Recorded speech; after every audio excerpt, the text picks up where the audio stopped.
Breaking news, Kimi, tahasang inamin na hinding-hindi na niya babalikan si Sian.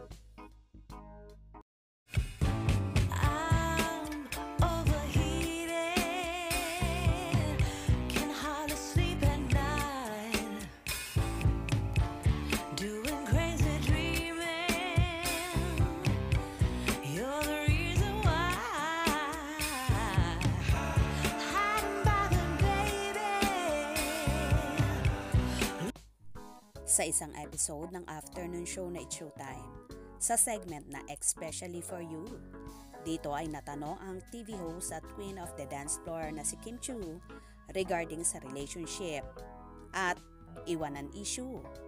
Tahasang inamin nga ng dalaga at sinagot ang tanong ni Vong Navarro.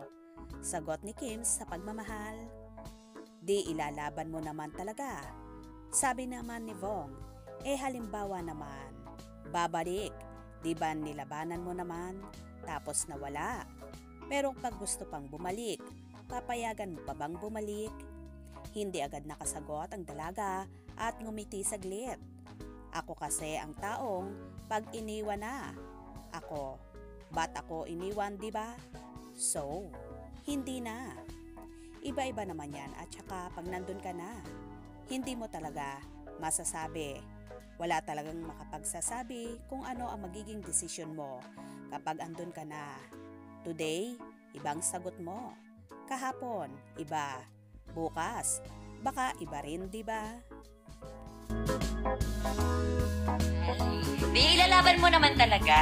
At halimbawa babalik, di ba nilaban mo naman, tapos nawala. Pero pag gusto pang bumalik, hirap doon. Papayagan mo bang bumalik? Ako kasi yung taong pag iniwan na ako. Ba't mo ako iniwan, di ba? Yan, iba-iba. Tsaka pag nandun ka na, hindi mo talaga masasabi. Correct. Wala talagang makakapagsabi kung ano ang magiging desisyon mo kapag nandun ka na. Tila sa pagkakataong ito na kahit pa bumalik at maglumuhod ang ex-nobyo niyang si Sian Lim ay hinding-hindi na nga niya bibigyan pa ng chance dahil nga iniwan siya. Masakit yun para sa dalaga at trauma yon, lalo pat wala ka namang ginawang masama sa kanya. Tama lang yang Kimi, marami ang naging masaya para sa'yo nang makawala ka sa ex mo si Sian Lim na puro pansarili lang ang gusto. Ginamit ka lang at pinaasa. Cheer up, Chinita Princess.